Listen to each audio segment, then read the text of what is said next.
Hi, everybody. Welcome to the Hallmarkies podcast. And we're so excited today to get to talk with another author. We love talking with authors on this podcast. And today we're talking with Rachel Hauck, and she has a new book, The Best Summer of Our Lives, out. And thank you so much, Rachel, for coming on the podcast. Thank you so much for having me, Rachel. Yeah. So what we like to do with new guests is we like to get to know you a little bit and tell us a little bit about yourself and how you got started writing. Okay, sure. I am married, not a mom, but I'm OPK, mom to other people's kids. OPK. Nice. I like that. Yep. My husband and I met at church, and we've been married for 30 years. He was the youth pastor at the time, and now he's the senior pastor. And when I met him, the single pastor, single girl with the single pastor. No, I guess God had other things in mind. And so I was in the corporate world. I graduated from Ohio State with a degree in journalism. Then I was in the corporate world for about 15 years, worked in software, computers of all things. And then I started reading and reading and reading right after we got married. We didn't have a television. Strategically, we didn't. And we just read like crazy. And I'd always wanted to be a writer. So I started writing, went to a couple of conferences, did the whole network thing. And I got my first contract in 2002, and my first book came out in 2004. So I've been at it full time for 19 years this August. Wow. So, yeah, I'm blessed. So were you a big reader growing up? Oh yeah, big time reader. Probably devoured the Laura Ingalls Wilder books a dozen times. Okay. Big and always reading. To this day, I love the smell of books, or just the smell of a bookstore, the smell of a library. But I was a writer. I had journals I wrote in my first journal, no lie, in first grade.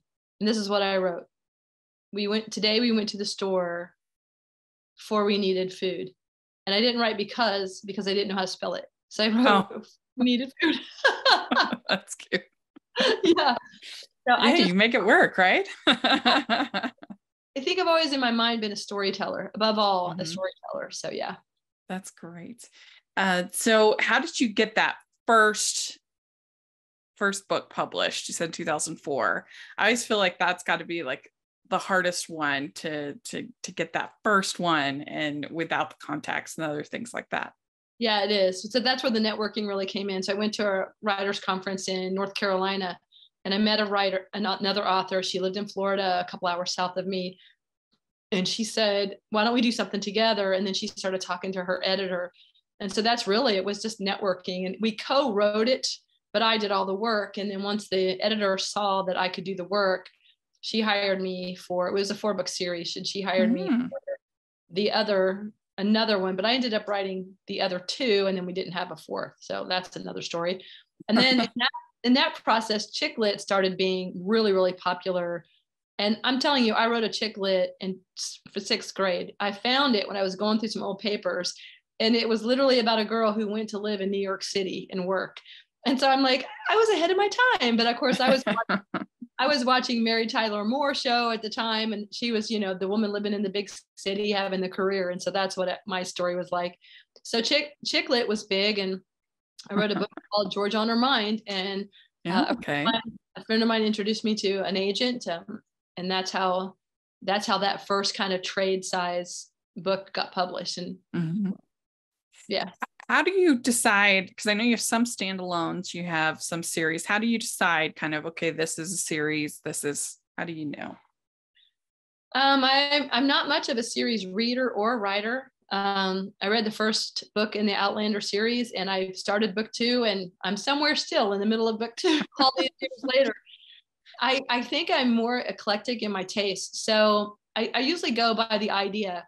So for example, when I wrote the Royal Wedding series, and there's 5 books actually in that series, there's 4 books and a novella.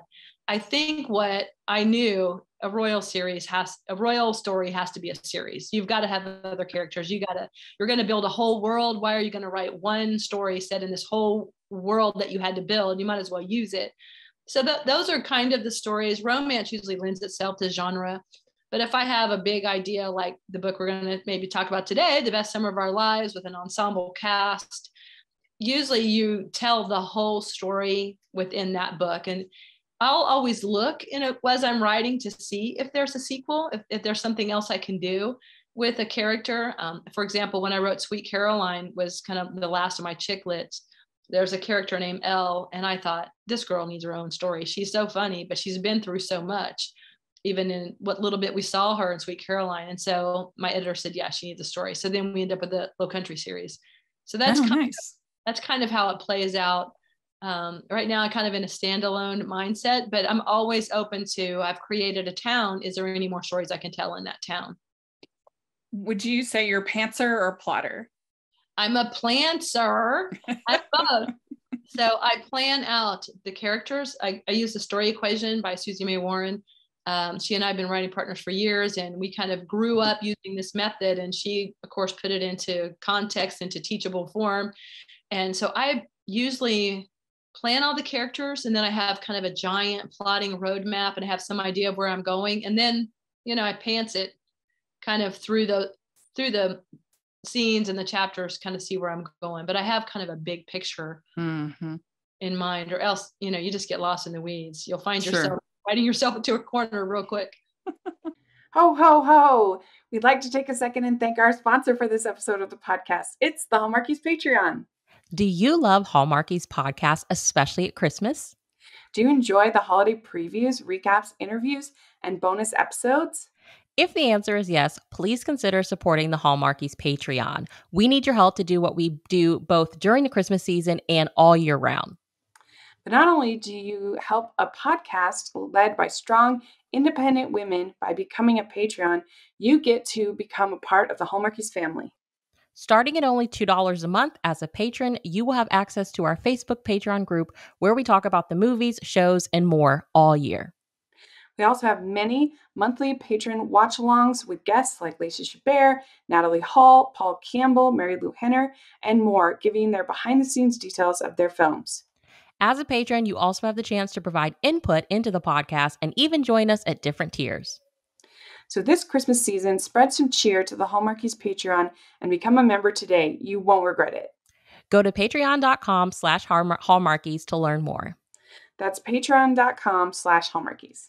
Yeah. So you've written so many books. How do you get you said some of them are kind of spinoffs or your ideas from writing other books, but what are some other ways that you get all these ideas? Yeah, life. So got the Royal Wedding Series idea when Kate married William. So I thought, okay, they're going to be back in the press. I was right. Because after Diana died, we didn't see anything about the royal family for years and years and years. But then when William came of age and started his life and was out of college, here the royals are back. So I said, I'm going to capitalize on this. Sometimes people will say something and I'll be like, whoa, that was an interesting concept. Is there any story? Can I build a story around that? Sometimes I get title ideas. The Best Summer of Our Lives started with the summer of 77 because I just liked the title. I thought, what could I do with that? And then as I was developing the story, I realized The Best Summer of Our Lives was a better title, a more encompassing title. And so that's kind of life. Even though it's like, we'll talk about it more, but it's not really the best summer of their lives. Most intense. Wink, wink. But so you had Once Upon a Prince, which we actually read that before seeing the movie, when the movie came out. Yeah. And we enjoyed both. How did you feel about that whole process of it getting made into a Hallmark movie? Oh, crazy. Just out of the blue, you love it. And Denise Hunter had gotten a couple of Hallmark deals and I was like, oh, I'm so excited for her, but man, I would love that. And within 5 months, I was told Once Upon a Prince had been picked up for a Hallmark movie. And you just are kind of, it's surreal, but being on set was surreal. And you got to go on set? I did. Tony and I, my husband, we're in the ballroom scene. I'm wearing a dark blue bolero and a light blue long gown. Oh, you actually got to be in an extra. Yes. Yeah, I was an extra. Fun. We both were. And he was told he wasn't going to be in the movie, but then the director said, put Tony in a tux. And the next thing we know, Tony's in the scene with me. That is funny. Just seeing, like, I sat in my office by myself writing this book that was coming after The Wedding Dress, which everybody knew was going to be a big deal. And I'm writing about a prince after this wedding dress story. Nobody's going to like this, but I'm just pulling stuff out of the air and making it up. And now I'm on set and there's actors with dialogue, some of my dialogue. There's music, there's 90 extras in a ballroom. Whoa, it was emotional. It was exciting, but it was really cool. So. And it was a pretty good adaptation, as I recall. Very good adaptation. I think the only major difference was that the book has the faith elements, which the movie doesn't. But for the most part, it was pretty accurate, I think. I was really pleased with that, because a lot of times a book to movie, it's just, I know it seems crazy. People say, why can't they just do what the book did? Because it just doesn't, medium to medium, it's not apples to apples. But I thought they did a really spectacular job of taking my storyline, the big steps, and putting them in the movie and using the motivations that I used. I thought they did a really excellent job. I was really happy with that. Yeah. What do you think that is the most challenging thing about writing romance?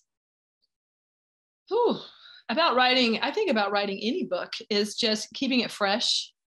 It's twofold: keeping it fresh for yourself, keeping it fresh for just from a storytelling standpoint, but also giving the readers what they love about you. You know, people say, well, I'm going to the beach, I'm picking up Nora Roberts. Or I'm going to the beach, I'm picking up Danielle Steele, or Ellen Hildebrand. Yeah, right. You just go, I want to be that kind of author that people go, oh, I'm going to the beach. Where's my Rachel Hauck book? But at the same time, you don't always want to, I say I'm tired of reading me. So I don't want to just be different for different sake, because I want to see it. But at the same time, how do you be creative, but still maintain the reputation that you've given to the readers? So I think that, you want to keep it interesting while also giving people the formula of keeping in genre. I get what you're saying. Yeah, that makes sense. It's interesting from a publishing standpoint or a publisher standpoint. I don't have anybody knocking on my door, Rachel, give us another Royal book. But invariably, every time I have a book release, I'll get comments from readers like, when's your next Royal book? So I know that that's what readers want. And so I'm looking for an avenue in which I can do that.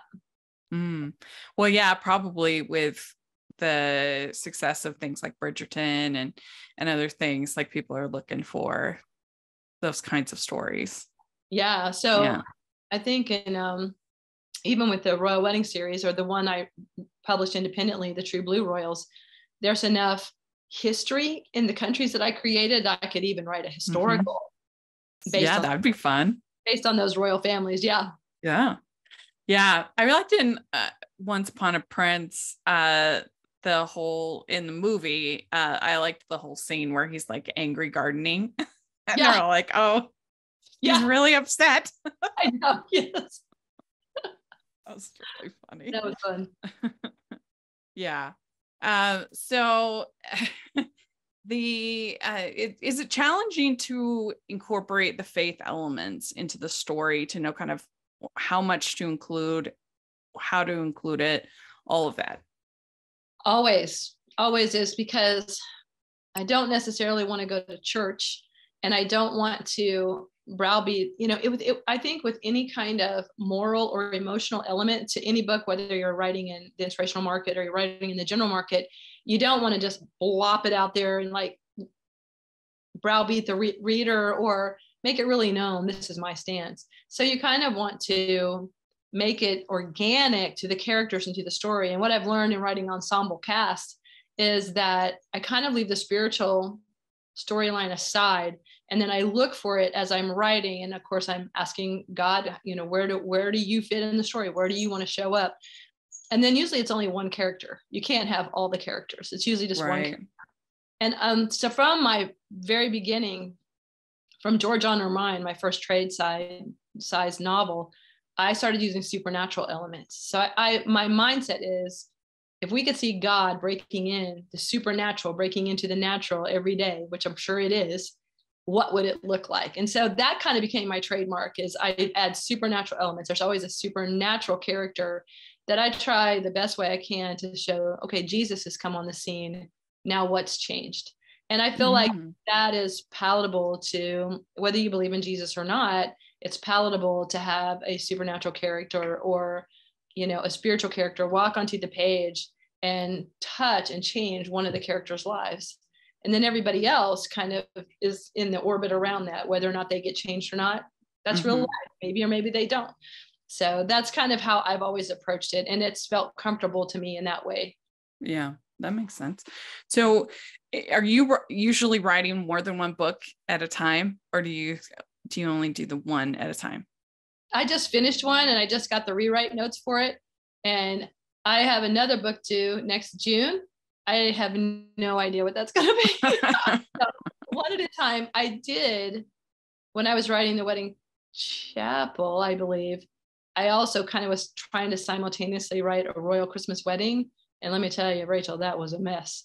So I can't do that because all of a sudden you're intermixing characters and motivations and wait, but no, that was the other book, So one at a time, because it is more of an art project to me than just a project.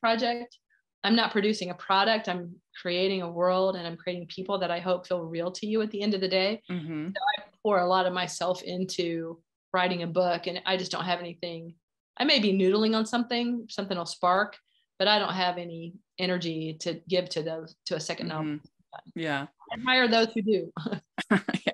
So do your friends and family, do they read the books? Do they see themselves at all? Do you ever have that where someone's like, wait a minute here? I don't think so. I know one of my brothers, I think he tried to read and he goes, I can't, because it's me, he can see, he can feel me, hear me, yeah. And so if he thinks I'm the heroine and I'm kissing the heroes, he can't handle that. I don't blame him. My mom devours them. She totally sees them as a story. She never calls me and says, was that mean mom me? She never, so she doesn't. That's when good. When I wrote the books with Sarah Evans, the country artist, there were fans who said, oh, is this character Sarah's sister? And I'm like, nope. Sarah purposefully didn't talk to me a lot about it so we wouldn't imitate anybody in her life. So if there was a semblance, it was accident. I missed it. Somehow I missed that you wrote books with her. I actually just saw her in concert last week, believe it or not. Yeah. Oh, she's fantastic in concert. So good. Yeah. The Songbird novels, there's 3 of them. Okay. And the second one in the series, Softly and Tenderly, is probably one of the favorite books of mine. And I think it was where I was as a writer and just the process and things that transpired. And of course, it was second in a series and it's a continuing character. So it was fairly easy to write in comparison. So it always kind of stands out to me. And the audio reader was fantastic. So how did that happen? How did you get connected with her? Yeah, the publisher did it. So I had written 2 books set in. My publisher at the time was in Nashville, and I had written 2 kind of country music centered books, Nashville Dreams and Nashville Sweetheart. And when they came into a project with Sarah Evans, the publisher knew right away, if we get this deal with Sarah to write novels, we're going to pair her with Rachel. And so I like to say she was the fame and I was the brains, but she also has brains. That's funny. That must have been exciting. I love her. She's so good. It was really fun. I went to her house and had dinner when we plotted the 3rd book, which was a book that had to be totally replotted, but that wasn't her fault. That was me. Yeah, it was. She loved everything, and it was just a great partnership. She left me alone to do my job and said, okay, seal of approval, and off we went. That's great. Yeah. That's great. Hey, this is Jen Johans, host of the podcast Watch with Jen, which delivers a steady stream of great movie recommendations, thoughtful career deep dives, and first-rate conversations with film critics, authors, actors, journalists, filmmakers, and more.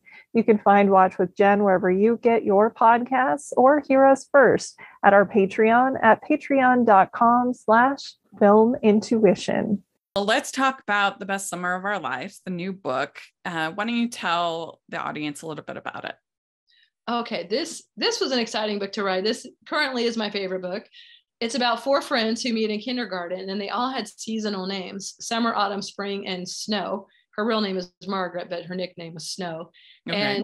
And they were really good friends through the teacher said, oh, I have the Four Seasons in my class. And it kind of like that pronouncement bonded them together. And two of them didn't have siblings, and one of them only had one sibling. One of them came from a large family, but they kind of became each other sisters to one another, and they survived junior high and high school together. And some things had transpired in their high school years that they decided, though, they were going to have the best summer of their lives between high school and college, even though they were going to go to Florida State together. It's set partly in Tallahassee. They were going to go to Florida State. They were going to pledge the same sorority. They were going to live together. They were going to be each other's maids or matrons of honor, you know, the whole kit and caboodle. But they get in some trouble. And that changes the trajectory of their summer. Next thing they know, they're on a Greyhound bus to some place called Tumbleweed, Oklahoma, which I made up because I wanted it to sound like Tumbleweed, Oklahoma. And they're going to be camp counselors, which they've never been, and they've never even been to camp, for a camp that Summer's mother is rebooting because she went there as a child. And on the way out, though, every single one of them has a secret or a burden that they have not shared with the other. So the summer is about the revelation of all of that. And it's really coming of age, I think. You know, like you're not in high school anymore. You're about to go off to college, but you got to confront some things that you maybe never confronted before. Well, yeah. And there's 2 time periods in the book and 4 different narrators. Yeah, there are. That's true. That 77 is the majority of the story. And then I have what I call flash forward scenes in 97. And some people are calling it split time, but it's not split time technically, because split time is a historical character and a contemporary character. And then at the end, somehow the stories merge. But these are the same 4, but we're seeing them all through 77. But then we get flash forwards into here they are in 97, but we're not seeing 4 best friends. We're not seeing the 4 seasons together as they once were. So what happened? Yeah. Yeah. There were some darker elements to this book. And there's a trauma that happens to some other girls at another camp. Yeah. And that influences them at their camp. And was that hard to sort of navigate and know how kind of much of that to include and how kind of dark to make it? Yeah, you've nailed that, Rachel, completely, because originally when I had the idea the summer of 77, I had moved to Tallahassee from South Florida in the summer of 77. I was 16, and Ted Bundy had murdered the Chi Omega sorority sisters. And I remember the feeling in the town when that happened, but the time frame was off. It wasn't the summer of 77. It was January of 78. But as I researched Ted Bundy, I didn't want to have anything to do with him. I didn't even want to type his name. Pretty creepy guy. But yeah, what I was looking for was that external fear factor. And I kind of felt like it was relatable in the sense that we had the external fear factor with COVID in the last couple of years.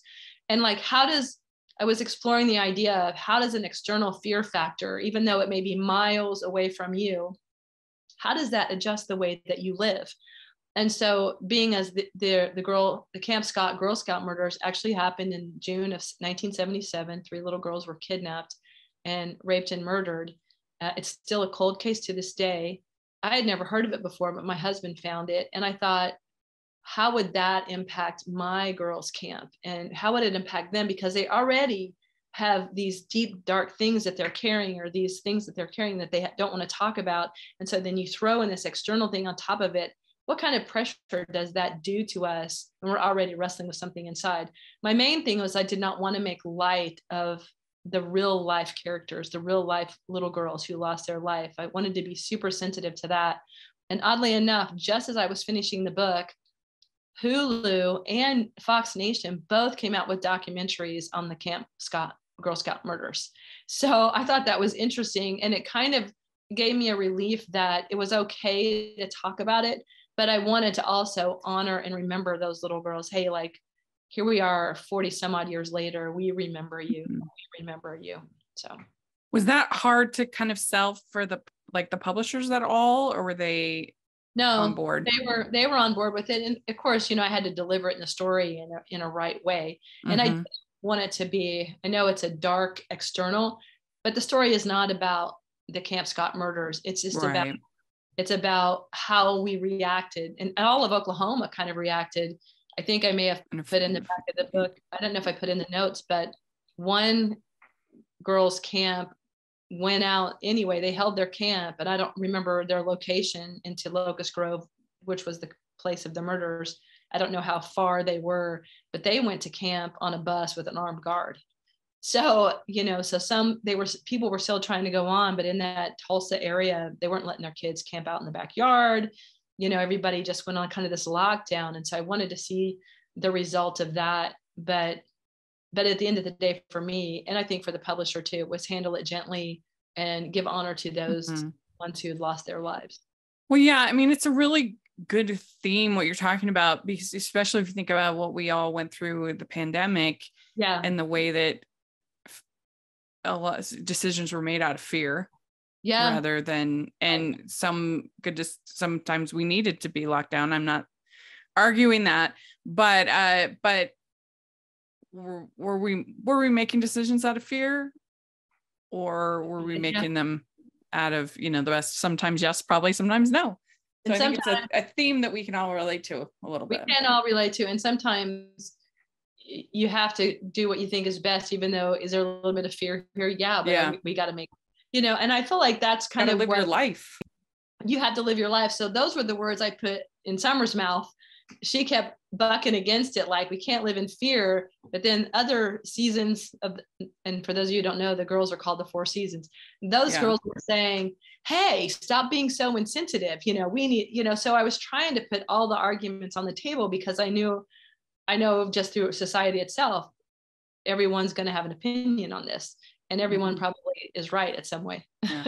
So how did you get the idea for these 4 characters and to have them be named after the seasons? How did you get that idea? Well, first I'm going to say this. I'm not a big fan of a character's name being in the title, like the Summer of 77.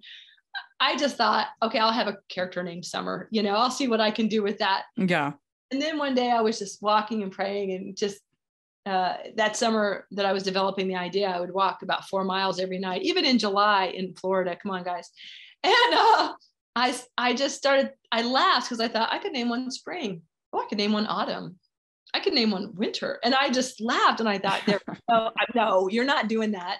And then I saw the name Snowden as a surname. And I said, oh, I could have Snow. I really like that. So that's how I pitched it. I just went with it, and the 4 season nickname came up later. But my publisher was a little like, oh, we don't know. Maybe you could go with April or May or something. And I said, tell you what, let me write it, and if I don't sell you on it, I'll change it. But they didn't ask me to change it, so I guess I sold them on it. Yeah. So you decided on 77 and 97 because of the Bundy situation? Was that how you got? That's kind of originally I came up with the title, and then as I was thinking, what the story's about, I thought, I could set it in Tallahassee. Oh, the Bundy. Ooh, yeah. Just kind of like noodling ideas, and then I just really liked 77. I think, to be honest, I liked the Summer of 77. I loved Ellen Hildebrand's The Summer of 69, and I think I was kind of riffing off of that a little bit. I loved her. I loved that book, and so I just wanted, is there a story there? And so then I just did 20 years later, just to be nice round number. They're 38, 18 and 38. What do we look like 20 years later?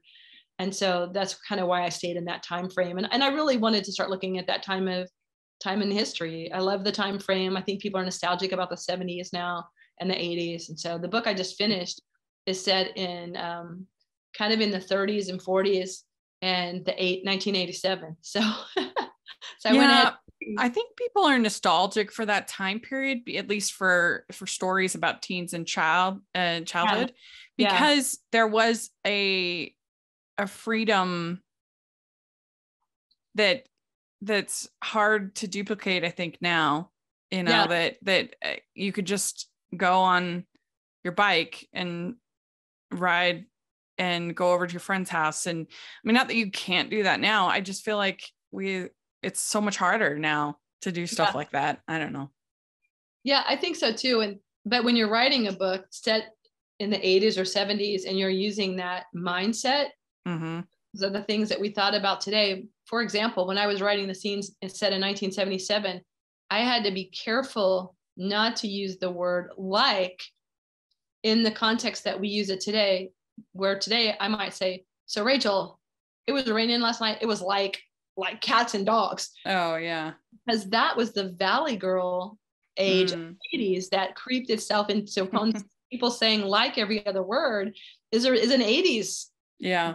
Right. Well, and the interesting thing is if you look at the stats, like the crime really has not gone up, and depending on where you're living, for the most part, crime has actually gone down, like violent crime. But we know so much more of it now, I think, is the difference, is that we hear about every kidnapping and every horrible thing where it just wasn't that the same back then. Yeah, we did. We'd like to take a second and thank our sponsor for this episode of the podcast. It's the Hallmarkies merch store. Are you looking for that perfect gift for the postable, Hardy, or Hallmarky in your life? What about getting that t-shirt or hoodie that will help you stand out at your next holiday party? Now is the time to check out the Hallmarkies merch store. Full of festive designs by artists like Jessica Miller, Carrie from Hallmark Comics, and more. You can even have more than just shirts, but totes, cell phone cases, notebooks, mugs, and more. And it isn't just Hallmark. We have designs for Anna Green Gables, Man from Snowy River, The Nanny, and more. Every purchase at the merch store goes to help support the podcast and allows us to make the great content you know and love. There are frequent sales, so go to tpublic.com/stores/Hallmarkies or see the link in the description. That's tpublic.com/stores/Hallmarkies. Yeah. That was kind of like early 80s. And even then it wasn't in every household. And so so writing you have to have the mindset of the 70s or the 80s, but you have to be considerate of how we've changed our thinking about certain things in the here and now, because it's a here and now reader who's going to read it. So it's a blend of all of that we think of now and the sensitivities we have now, but trying to stay true to whatever mindset we actually had in the 80s or 70s. Was it hard to keep all four characters, their arcs straight and in the two different time periods? And was it difficult to decide kind of what events you wanted to happen to which character? Yeah, it was initially but I also knew what each character's problem was. So part of my early development was I kind of knew what each character's trajectory was going to be. But so I knew what their individual problem was going to be when they got on that Greyhound bus. And I decided to kind of make Summer the lead storyteller so I could depend on her. So that's why she kind of bookends her points of view. It starts the book and ends the book, really. But Autumn actually really kind of ends the book, which is a little unusual for me. But making sure that they didn't all sound the same, even though they're best friends and they grew up in the South, they would sound somewhat the same, but I wanted their distinct personalities to come out. So that was a little bit of a chore, is making sure that if Autumn is the peacemaker and Autumn is the one who's blurting things she shouldn't blurt, I had to make sure that I demonstrated that somewhere. She couldn't be the quiet type, or, maybe she blurted something else she shouldn't have and somebody had to get mad at her. So, and it was making sure that they had this kind of tension between them where I wanted them to have the tension and a little bit of argument, a little bit of exasperation with each other. But I had to convince you guys that these were best friends and they really loved each other at the same time. So that was kind of the hard balance. How did you decide that you're going to have Spring be the mother? Because she was the least likely character. She was the least. Interesting. We expected it from Summer Wilde, right? And I just thought Snow she wasn't out there. She didn't date anybody. So she would be the ridiculous character to turn up pregnant. Autumn just wasn't her style. It wasn't who she was. Again, she didn't date anybody really either. It was Spring. She had the boyfriend. But she was the rule follower. So I did kind of have to line them up, Summer Wilde. That's why I even named her Summer Wilde. I wanted her to be a little bit on the edge, pushing a few boundaries, but she had that insecurity.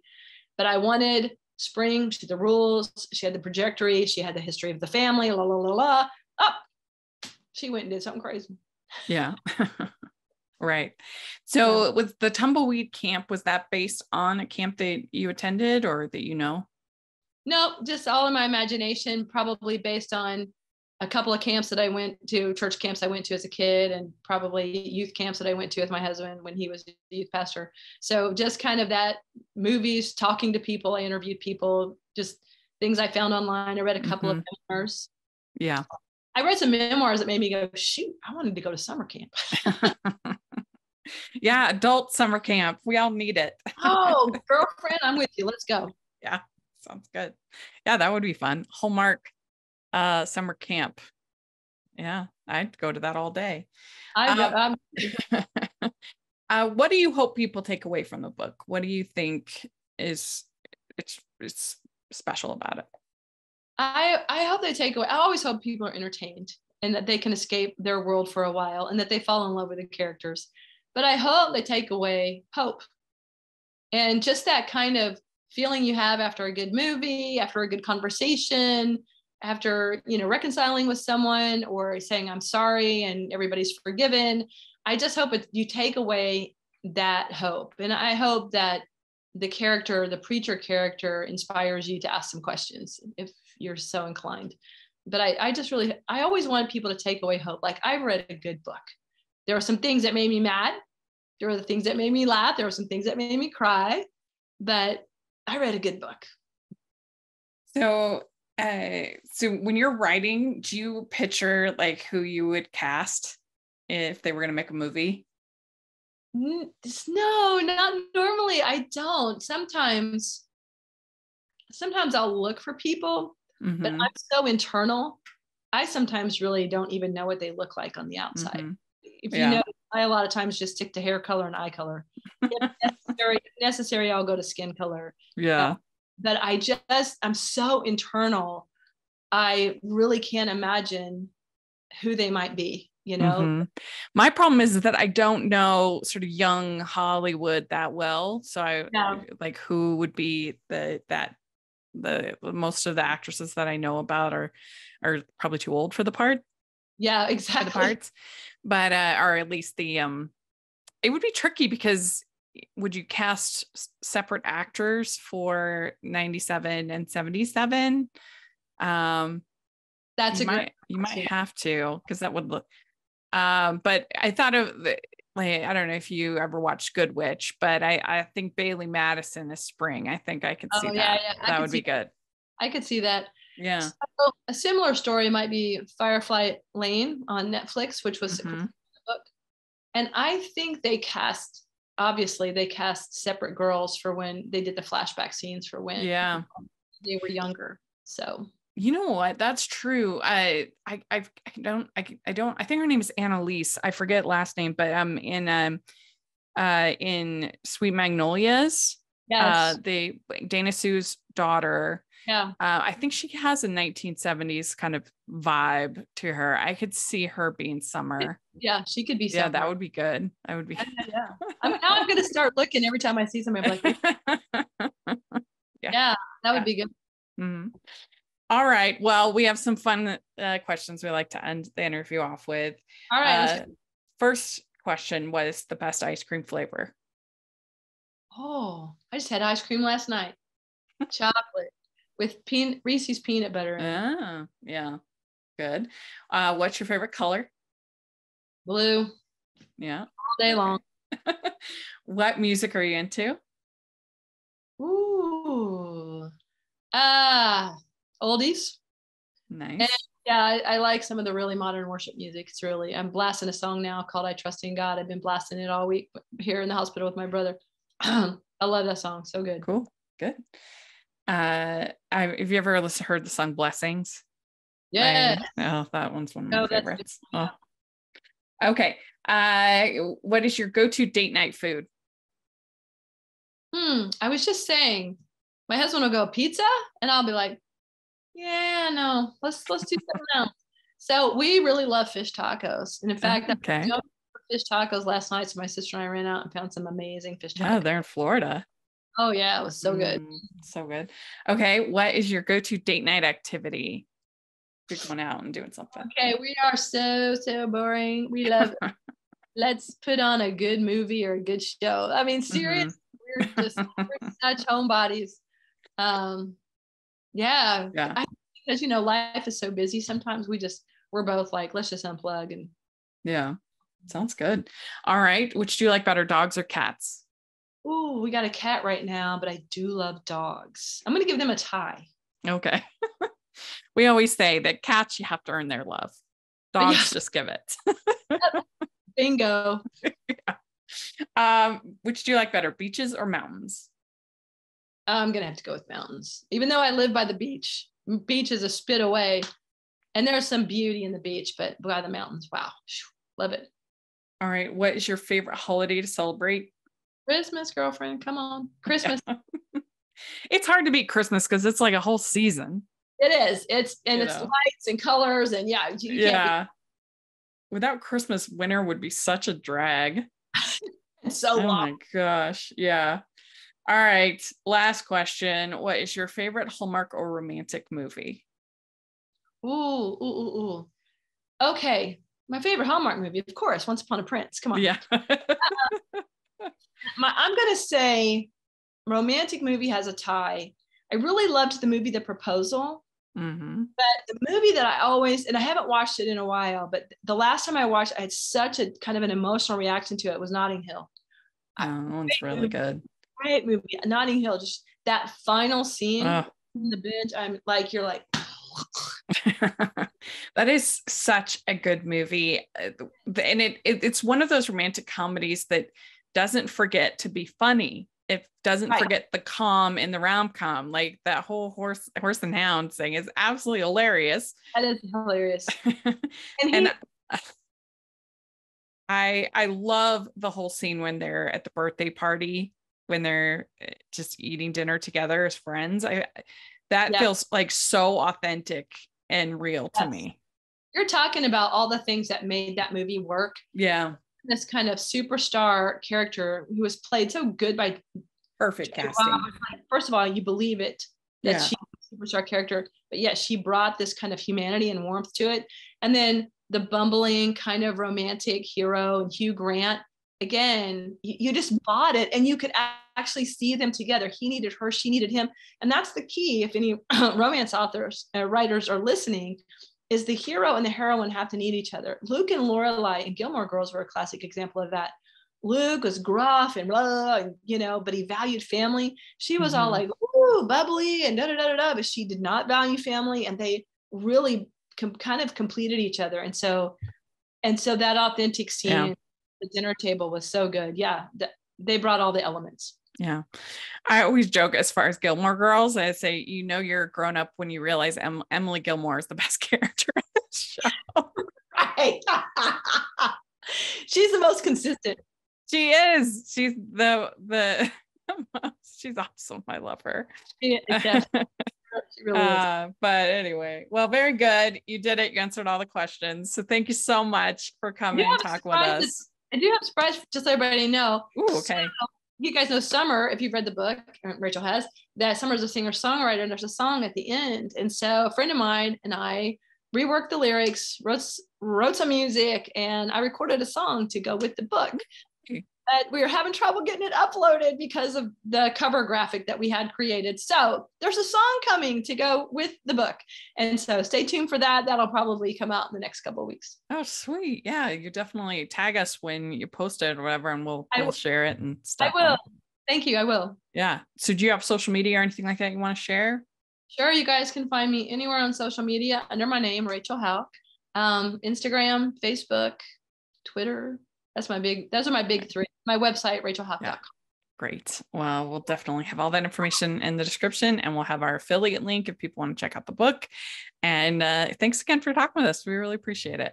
Thank you for having me. It was fun to be here. Bye, y'all. All right. Very good.